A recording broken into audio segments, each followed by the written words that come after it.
Welcome to American Tourister Presents A Day in the Life of India. Ranging from the oldest cities in the country to its magnificent monuments and hill stations, we have been bringing before you several stories of the different places in India. For the last 2 months, we have been traveling places across the nation, discovering something new and interesting. After covering over 15 different cities in the north, west, and the south, we now enter the east of India for our season finale. Often associated with tags like the City of Joy or the Cultural Hub of India, our destination for today is among some of the few cities in India to still retain its old world charm. The city lies along the beautiful and serene river Ganga, a contrast from the busy and populated streets of the city. The capital of the eastern state of West Bengal, our final destination of this season is Kolkata. So join in to find out what's lying ahead in this journey.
As we arrived in Kolkata, we began our journey with a trip to the Princip Ghat to see the Vidyasagar Setu, popularly called the Second Hooghly Bridge.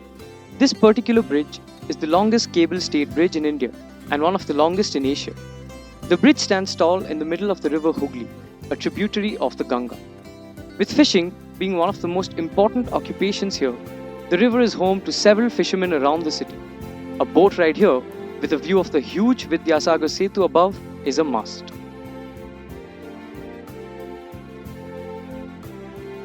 The Hooghly River is busy since the early hours of the day with fishermen starting their trade from the river itself. These fishermen mostly stay near the banks till dusk. Whenever they are not fishing, they offer boat rides to tourists.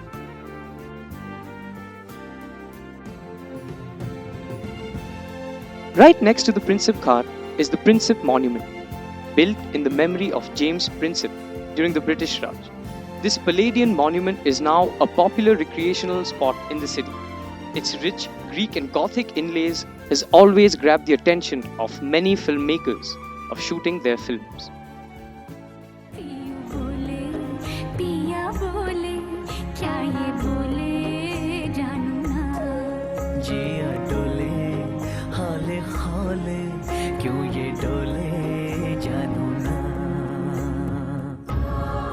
After the Princip Monument, it was time to visit another equally beautiful monument in the city, the landmark of Kolkata, the Victoria Memorial.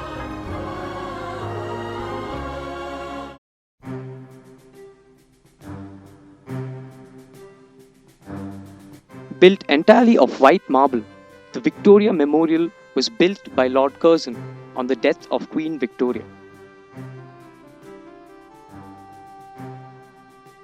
One of India's most beautiful monuments, the memorial represents a unique combination of classical European architecture and Mughal motifs. Inside the memorial is a museum having an assortment of British Raj paintings and other displays. Standing atop the memorial is the Angel of Victory, a black-colored bronze sculpture, 16 feet high, weighing around 3 tons. The Angel of Victory rotates when the wind speed is high enough. The memorial is spread across 64 acres of land with landscape gardens, statues, and lakes adding to the beauty of the monument.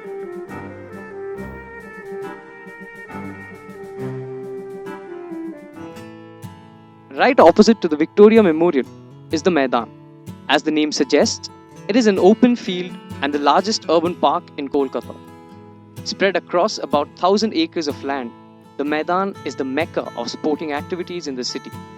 It is often referred to as the lungs of Kolkata because of the greenery the Maidan offers.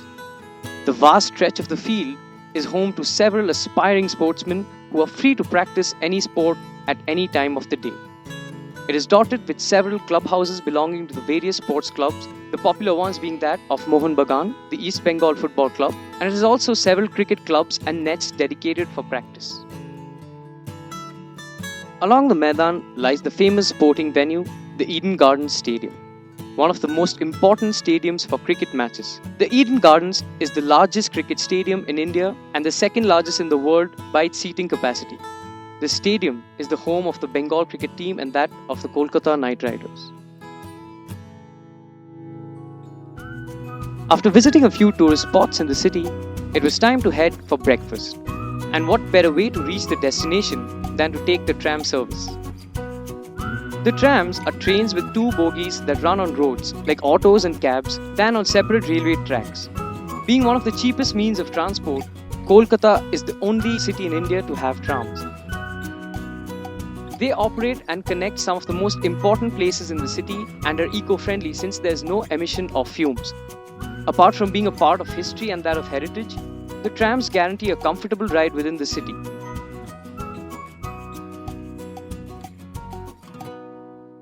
The driver stands throughout the journey driving the tram and uses an air brake handle to stop it. Since the gong pedal is on the floor, the driver has to use it by his foot to honk. While we are watching the interesting controls of the tram in amazement, we reached our next destination. Sweets are synonymous to the city and there's a sweet shop in every nook and corner of Kolkata. Novo Krishna Guin at Bow Bazaar is one of Kolkata's oldest confectioners, famous for their breakfast and ghee-based sweets. We were lucky enough to have a look at their workshop, where huge amounts of cottage cheese are curdled every day to make sandesh, and milk is boiled for the milk-based sweets.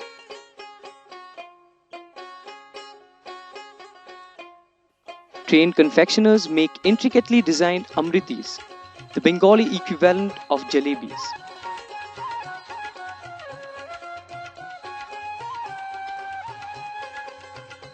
For breakfast, we had the traditional puris called luchi in the local language, served with aloo sabzi.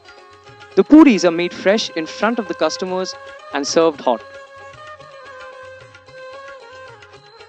Our breakfast would have been incomplete without tasting the different types of sweets the shop has to offer, ranging from the delicious Dilkhush Sandesh to Dorbesh made with dry fruits and nuts, completely different from the usual laddus.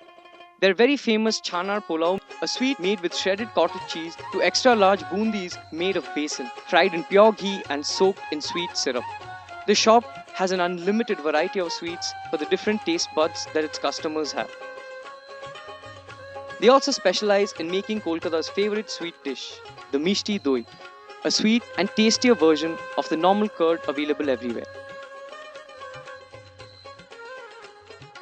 After having a hearty breakfast at Novo Krishna Guin, it was time to resume our tour of the city. Our next stop was the Dalhousie Square, also called the BBD Bagh. The place is the central business district of Kolkata. The streets are lined with several banks and commercial establishments. The area also has several heritage buildings built during the British Raj. The General Post Office, situated at the Dalhousie Square, is the chief post office of West Bengal. The GPO is remarkable for its striking high domed roof, rising over 220 feet with white tall pillars. A postal museum that was built in 1884 displays a collection of artifacts and stamps. The old post boxes, postal stationeries of the British and the Mughal era are the main attractions of the museum. Diagonally opposite the GPO is the Writers' Building, the Secretariat building of the West Bengal government. The building previously served as the residence of the writers of the British East India Company. It was in the very same building that Colonel N.S. Simpson was assassinated by the freedom fighters Binoy, Badal and Dinesh. Various departments of the West Bengal government are housed in this building. It is an edifice of great political significance during the Indian independence movement. Sisters and Brothers of America.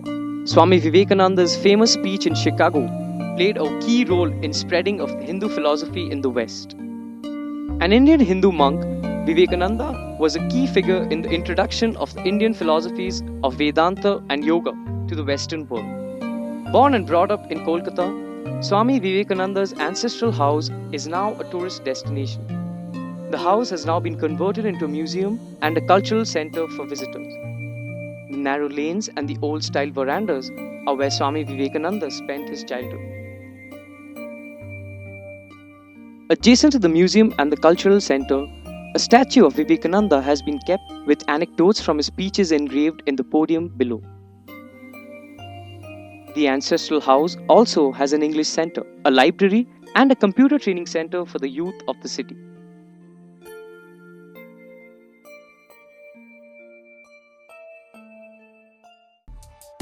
Coming up after the break is a visit to the Indian Coffee House for a snack, a ferry ride to see the magnificent Howrah Bridge, and ending the journey on a sweet note at Flurries.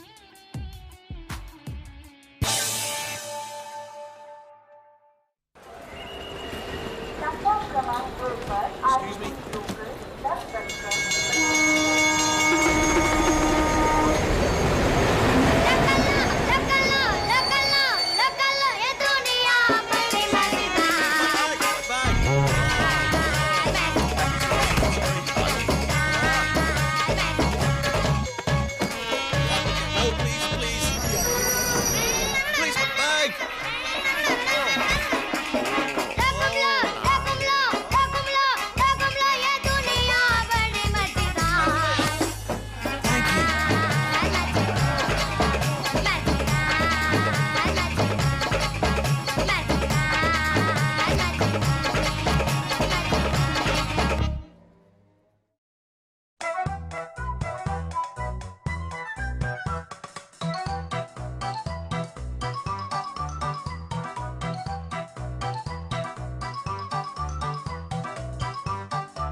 Tata Sky mobile, अब TV आपकी pocket में। Tata Sky, future is जिंगलाला।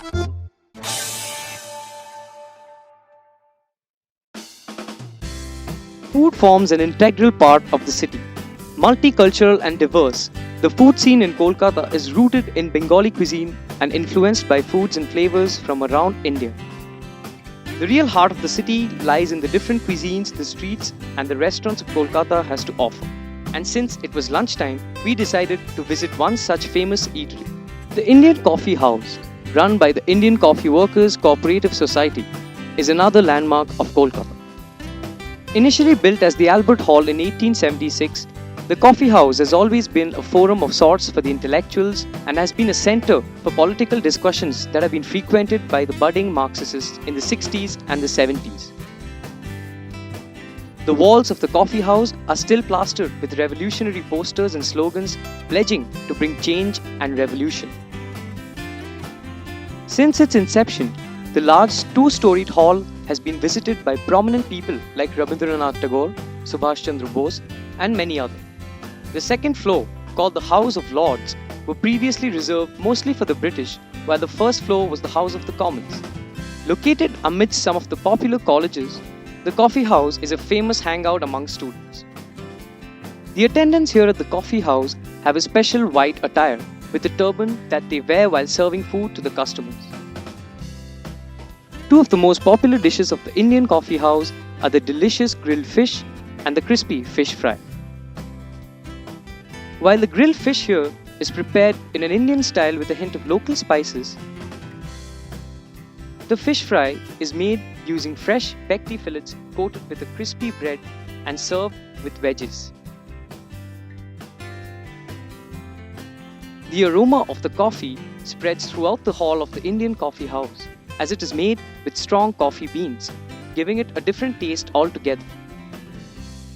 The old British windows of the coffee house gives a bird's eye view of the nearby College Street.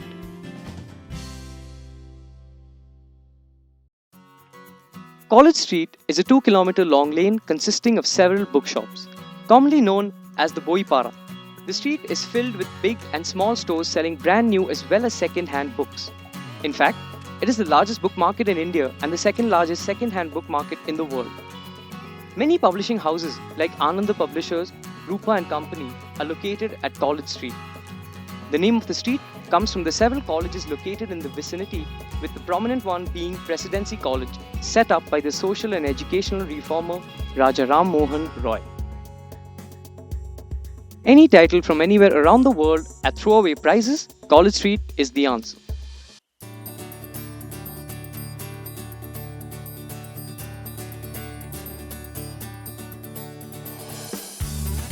Finally, the moment we were all waiting for, a ferry ride on the Hooghly River to see the magnificent Howrah Bridge.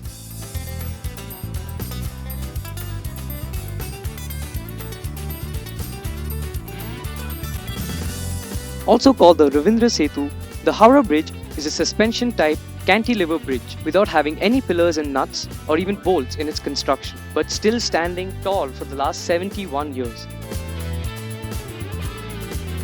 The Howrah Bridge is the busiest cantilever bridge in the world. Several commuters use the ferry services daily across this bridge to reach the city of Howrah. The Howrah Station jetty offers a view of the skyline of Kolkata and its famous establishments. Howrah Bridge, connecting the cities of Kolkata and Howrah, will remain to be one of the most beautiful icons of Kolkata.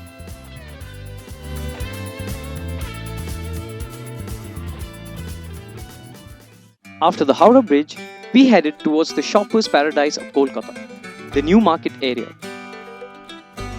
With shops of different sizes selling a variety of goods, the New Market area has always been a famous tourist destination. The area has several shopping malls selling branded goods, the most famous of them all being the New Market. Initially called the SS Hogg Market, the New Market was built in the Victorian Gothic style in the year 1874 by the East India Company, exclusively for the Britishers living in Kolkata. During the pre-independence era, at the very back of the market, exotic animals from all over the British Empire could be bought as pets. Except for renovation for certain parts, the New Market has managed to retain its glory as being one of the oldest markets in India. The market consists of a huge number of shops selling saris and dress materials, cosmetics, handbags, spices and sauces, imported chocolates, cheese, vegetables, fish, meats and cold cuts, flowers, and the list just goes on.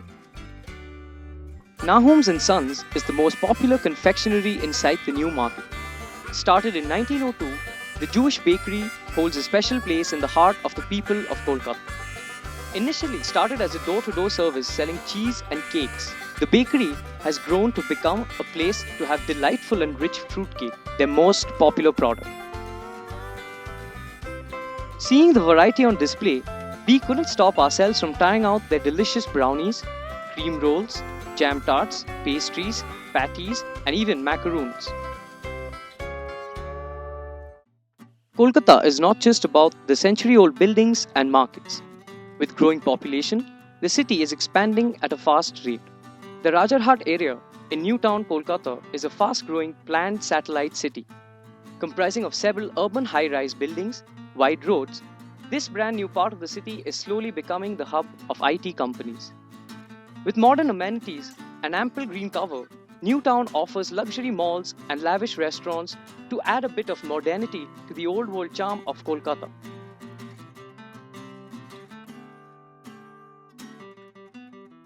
However, this new side of Kolkata couldn't attract us as much as the old Kolkata did, and we decided to visit the Vidyasagar Setu once again to spend more time at the banks of Hooghly.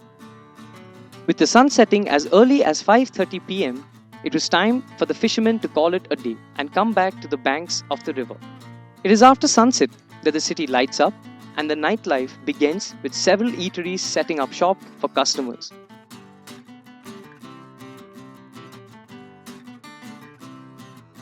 We decided to end our journey by taking a gastronomical ride to the most happening place in the city, Park Street. The street has many legendary restaurants lined up, and we decided to visit some of them to taste their most popular dishes. Moulin Rouge has been one of the oldest existing restaurants in Park Street. The iconic windmill sign outside and the interiors decked up with old French paintings and chandeliers are reminiscent of the British Raj era. We tried the crispy fish fingers served with tartar sauce, the signature dish of the restaurant, and we were left asking for more.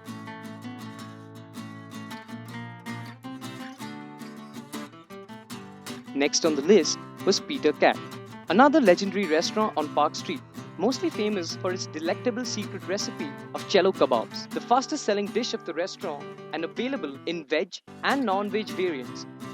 This Iranian specialty is served with two variants of kebabs, buttered rice, grilled tomatoes and onions, along with a poached egg.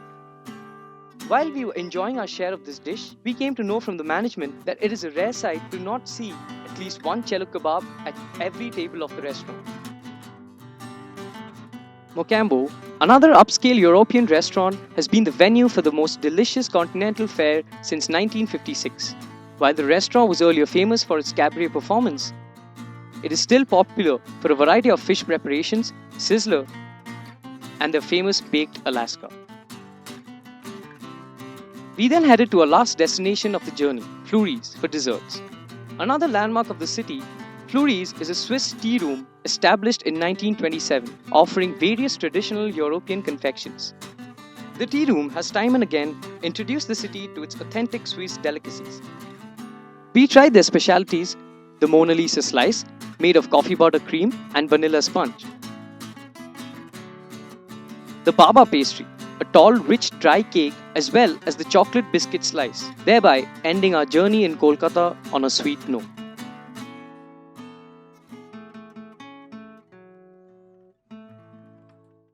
As we come to the end of our first season of A Day in the Life of India, we hope that you have enjoyed traveling through the city of Kolkata as much as we did. It has been an absolute delight for us to visit this city at the end of our 2-month-long journey across India, because our finale couldn't have been any better than showcasing the beautiful city of Kolkata with its rich culture, architecture, and a strong historical background. The potpourri of the old world charm, along with a touch of modernity and the lives of the people of this city, is what indeed makes Kolkata the city of joy.